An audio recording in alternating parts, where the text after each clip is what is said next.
Basically जो हम वंडा बनाते हैं बैलेंस डाइट ही बनाते हैं, उसमें भी हर चीज़ बैलेंस है। एक वंडा है, कोई भी वंडा है, उसको हम बैलेंस डाइट कह सकते हैं? यस। क्यों कह सकते हैं?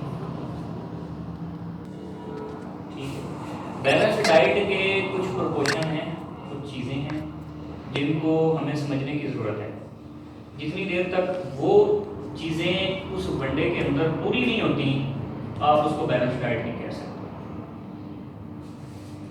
ठीक, आम लफ्ज़ों में हम एक बात कह देते हैं कि जी वंडा एक मतवाज़न खुराक है। ठीक है, कि आप मुझे बताएं, एक बंदा वंडा बना रहा है सिर्फ मकई चोकर और उसमें उसमें शीरा लगा दिया या फक डाल दिया, वो भी कहता वंडा ही है ये, उसका नाम भी वंडा है। मास्टर के साथ बात कर तो हम जो as a company as a जो भी डॉक्टर्स हैं, वनडे का नाम ही हमने बैलेंस नहीं, मैं वो मेरा वो सवाल ही नहीं है। नहीं, वनडे का नाम तो हमने बेसिकली मतवाज़न खुराक का नाम ही रखा हुआ है, ये है कि नीचे लहरा पोर्शन है कि उसमें कुछ डल रहा है, वो है ये रखा हुआ है, लेकिन आप लोगों को ये कंसेप्ट क्लियर होना चाहिए कि बैलेंस डाइट होती क्या है। वो चीजें जो जानवर को चाहिए अगर वो वनडे एक में मौजूद आम है। वनडे में और बैलेंस डाइट में क्या फर्क है, ये आपको पता होना चाहिए। हर वनडे को आप बैलेंस डाइट नहीं कह सकते। ठीक है, बैलेंस डाइट वो चीज है, आप ये नोट कर लें पॉइंट, बैलेंस डाइट के जो मेन इंग्रेडिएंट हैं या उसके जो प्रोपोर्शन है वो क्या चीजें होती हैं बैलेंस डाइट में, तो बंदा बता सकता है? प्रोटीन, एनर्जी, बताएं जी।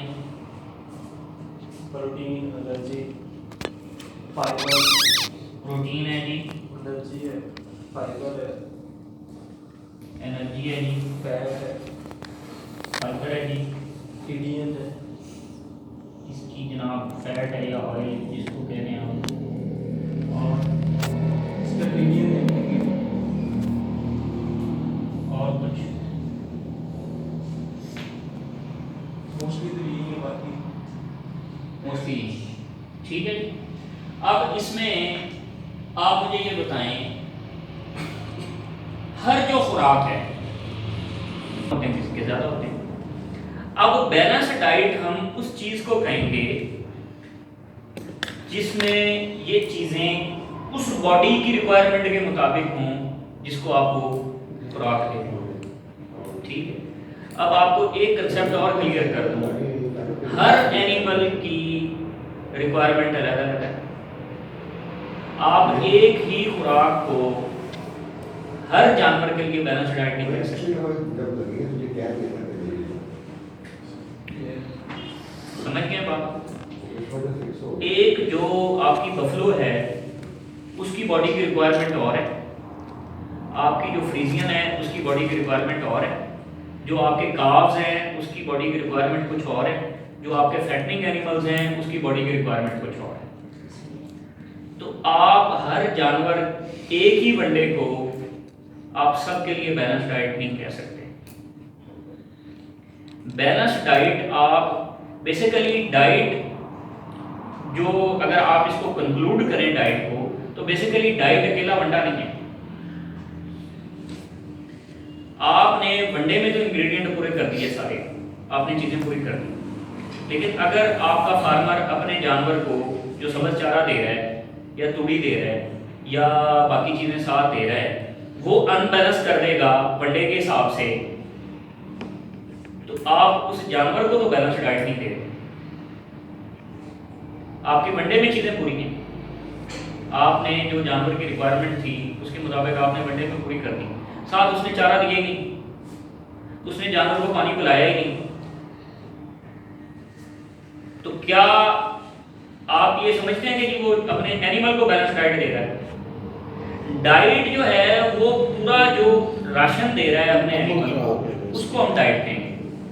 उस राशन को बैलेंस करना बेसिकली जरूरी है अगर आप जानवर के जेनेटिक पोटेंशियल के मुताबिक उससे आउटपुट लेना चाह रहे हैं, तो आपको वो पूरे उस चार्ट को बैलेंस करना पड़ेगा, फिर जाके आपकी डाइट बैलेंस होगी। डाइट को बैलेंस आप एक गंदे वनडे के साथ भी कर सकते हैं, यानी 13-14 प्रोटीन वाला जो वनडा है उसके साथ भी आप डाइट को बैलेंस कर सकते हैं। आप डाइट को बैलेंस 21-22 प्रोटीन वाले वनडे के साथ भी बैलेंस कर सकते हैं, लेकिन उसके लिए ज़रूरी ये है कि आपको ये भी पता हो कि वो एनिमल्स को साथ और क्या क्या चीज़ें दे रहा है। लाइक मैं अब आपको एक एग्जांपल देता हूँ। जानवर जो रूटीन में हमारे पास एनिमल्स हैं यहाँ पे, उनकी बॉडी की प्रोटीन की रिक्वायरमेंट कितनी है? डिफरेंट एनिमल्स को डिफरेंट, फिर भी एक चलो एवरेज लगा लेते हैं। नॉर्मली यानी कि जो साइज वाला है वो 24 तक भी चले जाते हैं, उसको ज़्यादा भी चाहिए होती है, 27 तक चाहिए होती है। ठीक है, डिफरेंट चीज़ों से पूरी कर रहे होते हैं उसको। जो एवरेज है ना कि अगर आप न्यूट्रिशन की स्टडी करें तो जो एनिमल की बॉडी की रिक्वायरमेंट है वो 21 से 22% प्रोटीन है जो बॉडी की रिक्वायरमेंट है। अगर आपका जानवर 20 लीटर या 20 लीटर से कम दूध देने वाला है, अगर वो 20 लीटर से ऊपर चला जाएगा तो फिर उसकी बॉडी की रिक्वायरमेंट ज़्यादा होगी। अब एक एग्जांपल और आपसे शेयर करता हूँ। आपने मोस्टली सुना होगा, लोग कहते हैं जी है जी दूध देने वाला डंगर है जी कमजोर है जी खुरदा है जी, दूध देने वाला डंगर दे आम प्रोटीन जी खुरदा है। क्या रीज़न है क्यों जानवर कमजोर हो जाता है दूध देने वाला? अक्सर जो ज़्यादा दूध देने वाला जानवर होगा उसकी हड्डियाँ निकली होंगी, जिसकी एवरेज मिल्क प्रोडक्शन यील्ड जो है वो ज़्यादा होगी, वो जानवर बाकी जानवरों की निस्बत कमज़ोर होगा। जिस जानवर की मिल्क प्रोडक्शन कम है उसकी सेहत ठीक होगी। रीज़न क्या है इसके पीछे? कैल्शियम डिस्चार्ज होता है, हड्डियाँ लूज हो जाती इसकी बैलेंस डाइट नहीं होती है, उसकी होता है बेसिकली जो दूध है ना, इंसान की बनाई हुई चीज़ों में और अल्लाह रब्बुल इज़्ज़त की चीज़ों में फ़र्क है।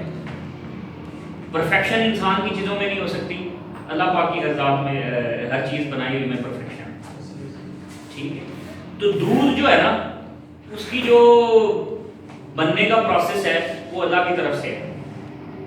तो जो जानवर की बॉडी से दूध निकलता है ना वो बेसिकली उसको आप कह सकते हैं कि वो बैलेंस डाइट है, बैलेंस खुराक जो जानवर की बॉडी से निकल रहा है। जब आप जानवर की बॉडी से वो दूध निकालते हैं उसमें प्रोटीन भी आ रही है, उसमें एनर्जी भी आ रही है, उसमें फैट भी आ रही है, उसमें सब कुछ आ रहा है, जानवर की बॉडी से आ रहा है।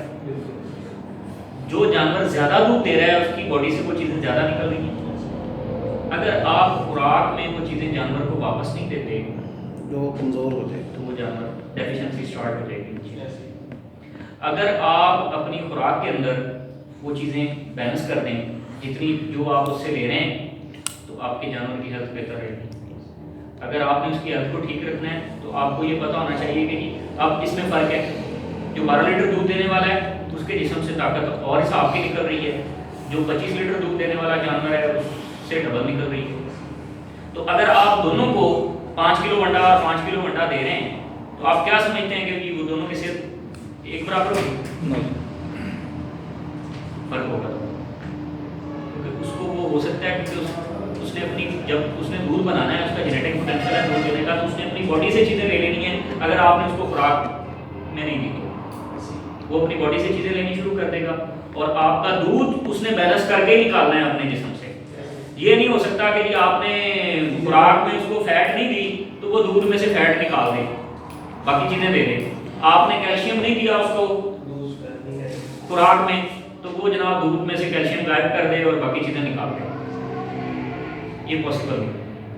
वो अल्लाह पाक ने जो निज़ाम बनाया है वो बैलेंस होकर नहीं करना है। अगर आपने उसको नहीं दिया तो उसने अपनी हड्डियों से ले लेना है, अपनी बॉडी से ले लेना है, अपने जिस्म से ले लेना है। अल्टीमेटली उसकी बॉडी वीक होना शुरू हो जाएगी, बॉडी स्कोर कम हो जाएगा उसका, लेकिन दूध आपका बैलेंस रहेगा। जब उसका बॉडी स्कोर कम हो जाएगा तो आहिस्ता आहिस्ता जानवर जब वीक हो जाएगा उसमें बीमारियां हमला करेंगी, वो दूध भी कम करना शुरू कर देगा क्योंकि उसके बाद फिर उसने अपनी बॉडी को भी मेंटेन करना, फिर अगला इम्पैक्ट आपके दूध के ऊपर आएगा, फिर उसका दूध कम होना शुरू होगा। अब इसमें जी कुछ चीज़ें हैं आगे। प्रोटीन है जी, प्रोटीन बताएं जी कितनी किस्म की होती है प्रोटीन?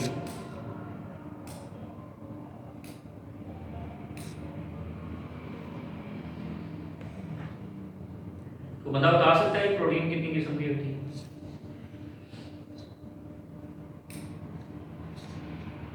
बेसिकली प्रोटीन दो टाइप्स हैं प्रोटीन, ठीक है।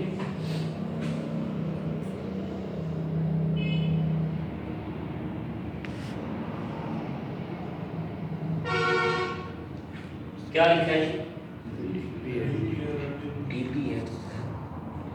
क्या मतलब है इसका? डाइजेस्टिबल प्रोटीन और digestible protein, non digestible protein. ये जो प्रोटीन जो आप टोटल प्रोटीन एनिमल को दे रहे हैं ना, इसको बोलते हैं क्रूड प्रोटीन।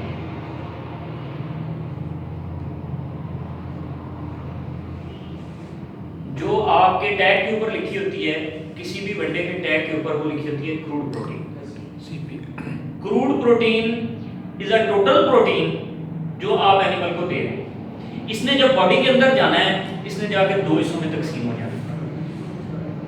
एक को हम कहेंगे डाइजेस्टिबल प्रोटीन, एक को कहेंगे नॉन डाइजेस्टिबल प्रोटीन।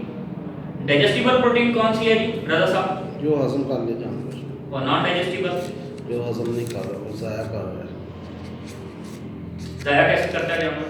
वैसे गोबर के रास्ते ज़ाया हो जाती है, उसका कोई बेनिफिट नहीं होता उसका। गोबर के रास्ते या पेशाब के रास्ते वो बाईपास हो जाएगी, निकल जाएगी बॉडी से।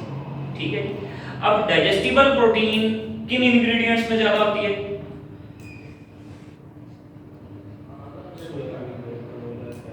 मकई।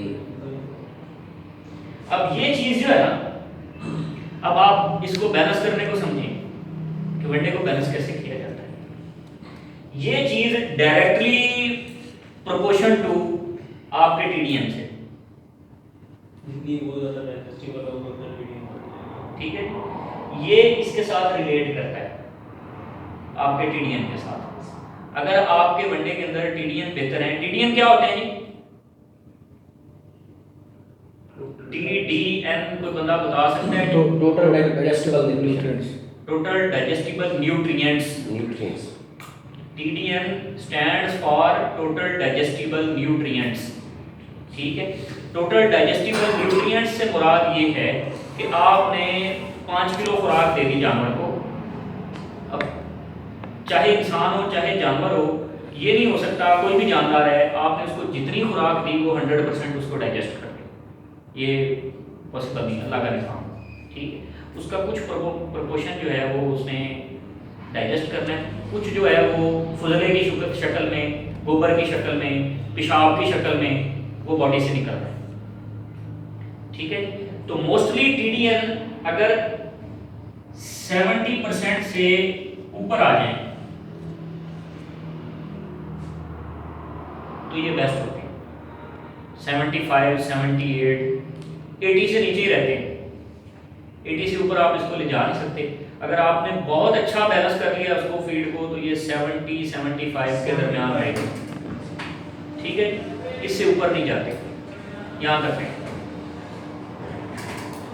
अब जो डाइजेस्टिबल प्रोटीन है ये आपकी आती है आपके जो नेचुरल इंग्रेडिएंट्स हैं, आपके ग्रेन्स जो हैं उसमें से आपको मैक्सिमम प्रोपोर्शन मिल जाएगा डाइजेस्टिबल प्रोटीन का। लाइक सोयाबीन है आपका कैनोला मील है, बाकी चीज़ें। जो नॉन डाइजेस्टिबल प्रोटीन है इसमें से भी कुछ टोटल में से नॉन डाइजेस्टिबल है। सेकंड, जो आप यूरिया ऐड करते हैं वनडे के अंदर, यूरिया क्या करता है? सीपी क्या करता है सीपी? सीपी बढ़ाता है। सीपी क्या है? क्रूड प्रोटीन जो है, क्रूड प्रोटीन क्या होती है? इनके वो जिसमें टीडीएन और प्रोटीन मिक्स हो जाती है। यार कॉन्सेप्ट क्लियर होना चाहिए, बंदे का कॉन्सेप्ट नहीं क्लियर। देखो ये सेशन इसलिए रखा है कि जो भी कोई लाइन है, जो भी कोई कॉन्सेप्ट है वो आप लोगों के समझने के बगैर आगे ना लाइन जाए। अपना कॉन्सेप्ट क्लियर कर लो। सिंपल उर्दू में करना है, इंग्लिश में करना है, पंजाबी में करना है, जिसमें भी करना है, कॉन्सेप्ट आपको समझ में आ जाए, ताकि वो चीज़ें आप बैठ के अच्छा तरीके से डिस्कस कर लो। नहीं समझे बंदे की अभी कॉन्सेप्ट। मौसम को तो पता है, मौसम तो अच्छी ऑर्गेनाइजेशन है। मेरे जो बाकी बंदे जो मेरे जैसे नलायक आदमी हैं, बाकी छोटी मोटी कंपनी वाले, उनको नहीं पता। हम भी नलायक, सीखने को जितना अच्छा मिल जाए और चाहिए। ठीक है। अभी पता लगा डाइट क्या है, क्या होती है डाइट? सर जो खुराक है बिल्कुल इजी हो गया, कंफर्टेबल हो गया। हम एक टीम बैठे हैं, फैमिली बैठे हैं, कोई प्रेशर लेने की जरूरत नहीं है। चीज़ों को समझो जिस अंदाज में भी समझना है। दो चीजें हमने डिस्कस कर ली। जी। एक नॉन डाइजेस्टिबल प्रोटीन है, एक नॉन डाइजेस्टिबल प्रोटीन है। ठीक है। अब जो डाइजेस्टिबल प्रोटीन है वो जो के हजम होके जानवर की बॉडी का हिस्सा बन गई, उसके ब्लड में चली गई, वो है डाइजेस्टिबल प्रोटीन। वो ज़्यादा तो- सरेज नाश से नहीं आएगी जो डीपी होगी डाइजेस्टिव प्रोटीन। जरेज नाश से आएगी। ये आप इसको छोड़ दें, कहाँ से आ रही है? ठीक है, बेसिकली आपको ये समझा रहा हूँ कि डाइजेस्टिबल प्रोटीन है क्या। ठीक है। ठीक है जी, पहले मैंने आपको बताया जी क्रूड प्रोटीन। क्रूड प्रोटीन वो प्रोटीन है जो आप टोटली अपनी डाइट के अंदर एक एनिमल को दे रहे हैं, अपनी खुराक के अंदर। वो चाहे आप पट्टे की शक्ल में दे रहे हैं, वो चाहे आप अंडे की शक्ल में दे रहे हैं, वो चाहे आप साइलेज की शक्ल में दे रहे हैं, जिस भी शक्ल में दे रहे हैं, जो टोटल प्रोटीन आप एनिमल को दे रहे हैं उसको हम कहेंगे क्रूड प्रोटीन।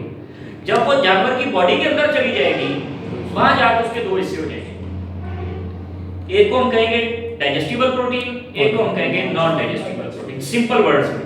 ठीक है, डाइजेस्टिबल प्रोटीन वो प्रोटीन है जो जानवर के मैदे में जाके हजम हुई, छोटी आंत में गई, ब्लड में शामिल हो गई, ब्लड में शामिल होके उसकी बॉडी का हिस्सा बन गई, उसको हम कहेंगे digestible protein. Non digestible protein वो होगी जो जानवर को हजम नहीं होगी, गोबर के जरिए या पेशाब के जरिए बाहर निकल जाएगी, उसको हम कहेंगे नॉन डाइजेस्टिबल प्रोटीन। ठीक है, इज इट क्लियर? समझ आ गई है इतनी बात? शाह साहब कोई क्वेश्चन किसी का यहाँ तक? Non digestive protein non digestible को आप डिफाइन कर रहे हैं कि वो अलग उसका पार्ट बन गया और एक जो है वो आउट हो गया। ठीक है, नॉन डाइजेस्टेबल। मिल्क को आप किस कैटेगरी में लेंगे? मिल्क भी तो बॉडी का पार्ट तो नहीं बन रहा है, वो भी आउट हो गया। नहीं नहीं, वो और चीज है। अभी मैं आपसे डिस्कस कर रहा हूँ जो खुराक आप जानवर को दे रहे हो, वो तो अंदर का प्रोसेस है ना उसका।